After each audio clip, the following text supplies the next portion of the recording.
আসসালামু আলাইকুম। আচ্ছা, প্রকৃতির সাথে আমাদের সম্পর্ক এত খারাপ কেন? আর দিন, দিন খারাপ হয়েই যাচ্ছে। এর কারণটা কি? আমরা কি জানি কিংবা ভেবেছি এই বিষয়টা? আমরা কিন্তু আসলে সবাই জানি যে আসলে প্রকৃতির সাথে আমাদের সম্পর্কটা দিনে, দিনে এত খারাপ হচ্ছে কেন? কেন খারাপ করছি আমরা? আমরা ভাবি, জানি, বুঝি। কিন্তু তারপরেও কিন্তু এই কারণটা আমরা কোনোভাবে সমাধানে যাচ্ছি না। আমরা প্রকৃতিরই একটা উপাদান। আমরা প্রকৃতির একটা উপাদান হয়ে আমরা প্রকৃতির ক্ষতি করছি না। প্রকৃতির সাথে আমাদের সম্পর্কটা নষ্ট করছি না। আর আমরা যদি প্রকৃতির সাথে সম্পর্কটা ভালোই না রাখি, আমরা আসলে টিকবো? টেকা সম্ভব? আমার কিন্তু মনে হয় না। এই যে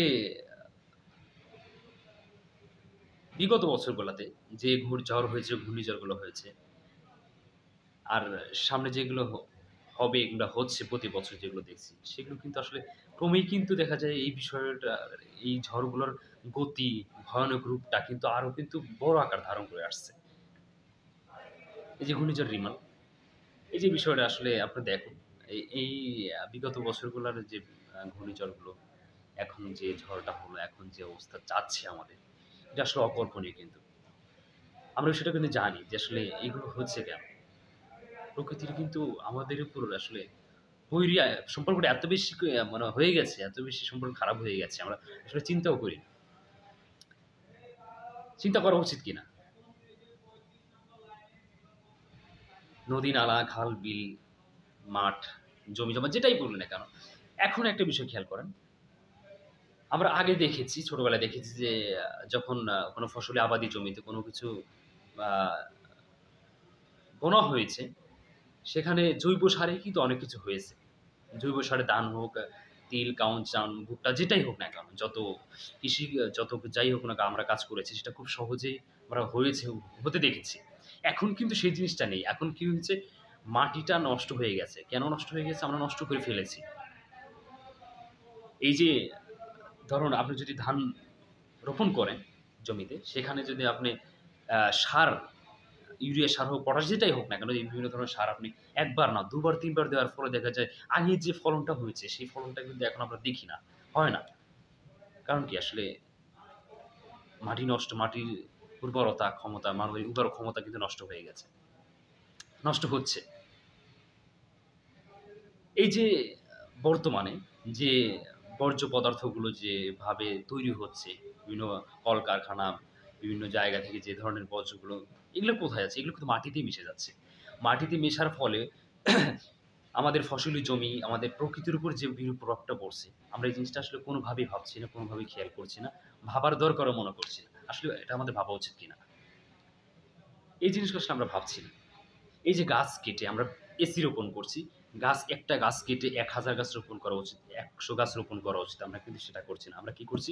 ১০০ টা গাছ কেটে ১,০০০ গাছ কেটে সাবার করে দিচ্ছি। কিন্তু কোন ধরনের গাছ লাগানোর কোনো কথাই নাই। কোনো গাছ লাগানোর কোনো চিন্তাও করি না যে আসলে আমরা এই ক্ষতিটা করছি। এই ক্ষতিটা পুষিয়ে উঠবো আমরা কিভাবে? পুষিয়ে ওঠা কিভাবে সম্ভব? সেই চিন্তাটা কোনোভাবেই করি না। কিন্তু কি হচ্ছে, আমাদের বড়, বড় দালান কোঠা আমরা গাছ কেটে দালান তৈরি করে সেখানে এসি রোপণ করে বসে আছি। কিন্তু দিন শেষে কি হচ্ছে? ক্ষতিটা আমাদেরই হচ্ছে। প্রকৃতির বিরূপ রূপটা আমরা দেখে যাচ্ছি। বিভিন্ন ধরনের অসুখ-বিসুখ, বিভিন্ন ধরনের আবহাওয়ার যে পরিবর্তনগুলো দেখতে পাচ্ছি, এসব কারণে। কেন আমাদের কি সেই বিবেকবোধটা জাগ্রত হয় না? আমরা কি সেই চিন্তাটা করতে পারি না যে আমরা একটা গাছ কেটে ১,০০০ গাছ লাগানোর মতো আমাদের জায়গা আছে কিনা? বাড়ির আশেপাশে অনেক ধরনের জায়গা আছে। জমি-জমা রাস্তার পাশে অনেক জায়গা আছে। সরকারি হোক, বেসরকারি প্রত্যেকটা জায়গায় আমরা কিন্তু চাইলেই একটা গাছ রোপণ করে, ২ টা গাছ রোপণ করে সেটা একটা গাছ রোপণ করলে সেখান থেকে কিন্তু আমরা অনেকগুলো মানুষ অনেক কিছু সেখান থেকে একটা সাপোর্ট পাই। বেঁচে থাকার সাপোর্ট হোক, অনেক ধরনের সাপোর্ট পেয়ে যাচ্ছি। প্রকৃতির আলাদা একটা শক্তি তৈরি হয়। সেখান থেকে আমরা নিজেরা শক্তি পাই। এই জিনিসগুলো কিন্তু সেখান থেকে আসে। কিন্তু আমরা সেই জিনিসটা আমরা করছি না, করা হচ্ছে না। করার মতো চিন্তাও করছি না। আমাদের সেটা চিন্তা করা উচিত কিনা? কিন্তু দিন শেষে কি আমরা এই ক্ষতি করার ফলে আমাদের কিন্তু দিনটা খারাপ হয়ে যাচ্ছে। দিনকে দিন আমাদের প্রকৃতির সাথে যে কতটা ভয়ানক যে সম্পর্কটা তৈরি হচ্ছে, এটা আমরাই দায়ী। আমরাই সেটা করছি। মানে আমি এই জিনিসটা মাঝে, মাঝে ভাবি আমরা এই জিনিসটা কেন করছি? উপরওয়ালা আমাদের দেখছে আমরা কি করছি, প্রকৃতির উপর কি নির্মমতা প্রয়োগ করছি আমরা, কত মানে অনিয়ম অনাচার আমরা প্রয়োগ করছি সেখানে আমাদের ভালোর জন্য। আমরা আমাদের কিন্তু ভালো না, আমাদের কিন্তু খুবই খারাপ। সেই সাময়িক ভালো থাকার জন্য, সাময়িক সুবিধার জন্য আমরা সেই ক্ষতিটা করে যাচ্ছি, করছি। দিন শেষে যদি হিসেব করি দেখা যায় বা ক্ষতির পুরো খাতাটা কিন্তু আমাদেরই হয়। আমাদের বাংলাদেশ, আমাদের সোনার বাংলাদেশ কিন্তু একটা সময় ৬ ঋতু দেখেছি। এখন আমরা কি দেখি? ২ ঋতু, ৩ ঋতু। ৬ ঋতু কিন্তু এখন নেই। বিশেষ করে ইফেক্টটা কোথায়? হলো যে গরমকাল, বর্ষাকাল আর হলো শীতকাল। এই ৩ টা জিনিসই আমাদের চোখে পড়ে। এখন কিন্তু আগের মতো গ্রীষ্ম, বর্ষা, শরৎ, হেমন্ত, শীত, বসন্ত এগুলো আমাদের আর চোখে পড়ে না। খুব দুঃখজনক, খুব অবাক হই এই বিষয়গুলো। অন্য দেশের কথা বলি, আমাদের বাংলাদেশ থেকে বাহিরের দেশগুলার কথা বলি। তারা এত বড় দেশ, জনসংখ্যা কম হওয়ার পরেও দেখা যায় তারা এই বিষয়গুলো সচেতন যেন বেঁচে থাকার মতো সুন্দর পরিবেশটা আমাদের দেশটায় থাকে। সেটা রাখার চেষ্টা করে। আমরা বাঙালিরা, আমরা বাংলাদেশের মানুষরা সেই জিনিসটা একবারও চিন্তা করি না। আমাদের ভিতরে চিন্তা আসে না যে আমাদের সবুজ শ্যামলিমা দেশটা আমরা কেমন অসাড় করে দিচ্ছি। গাছ কেটে, সবুজ বনভূমি কেটে ছেঁটে সব শেষ করে দিচ্ছি।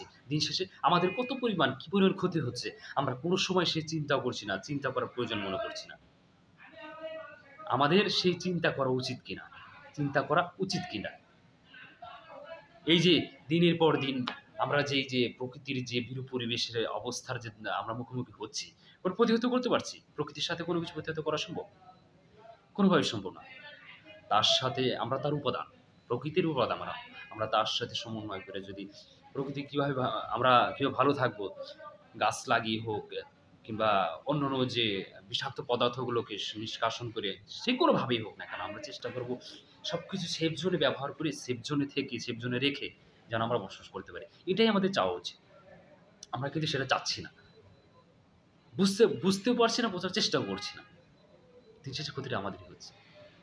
প্রকৃতির সাথে আমাদের সম্পর্কটা খারাপ হচ্ছে। প্রকৃতি কিন্তু মায়ের মতো। আমাদের ছায়া দেয়, শান্তি দেয়, সুখ দেয়, স্বস্তি দেয়। অথচ আমরা প্রকৃতি থেকে দূরে সরে যাচ্ছি।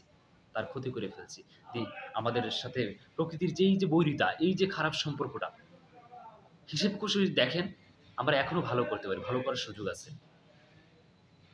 এই যে জলবায়ুর পরিবর্তন, এই যে পৃথিবী জুড়ে যে পরিবর্তনটা আসছে, আমরা মানুষগুলো এই ক্ষতিটা করে ফেলছি, করে যাচ্ছি। আমাদের বোঝা উচিত, ভাবা উচিত যেন এই সুন্দর শ্যামল পৃথিবীটা যেন ভালো থাকে, সুস্থ থাকে। আমাদের সুন্দর সবুজ শ্যামল বাংলাদেশটা যেন ভালো থাকে। আমরা যেন সুন্দর বসবাস করতে পারি। উপরওয়ালা যতদিন আমাদের বাঁচিয়ে রাখে, যতদিন বাঁচিয়ে রাখবে, সেই দিনগুলো পর্যন্ত তো আমরা ভালো থাকি। সুন্দর পরিবেশে, শান্ত পরিবেশ নিয়ে, সবুজ শ্যামলিমার মধ্যে যেন বসবাস করতে পারি। সেই চিন্তা, সেই ভাবনা আমাদের রাখতে হবে। অবশ্যই রাখতে হবে। তবেই না আমরা সবাই ভালো থাকবো, প্রকৃতি ভালো থাকবে। উপরওয়ালা আমাদের ভালোবাসবে। আমরা ভালো থাকবো। আমরা প্রকৃতির বাইরে কখনোই যেতে পারবো না। যাওয়া কখনো সম্ভব না। আমাদের এটা ভাবতে হবে। আমাদের এটা ভাবতে হবে। সবাই ভালো থাকবেন। আল্লাহ হাফেজ।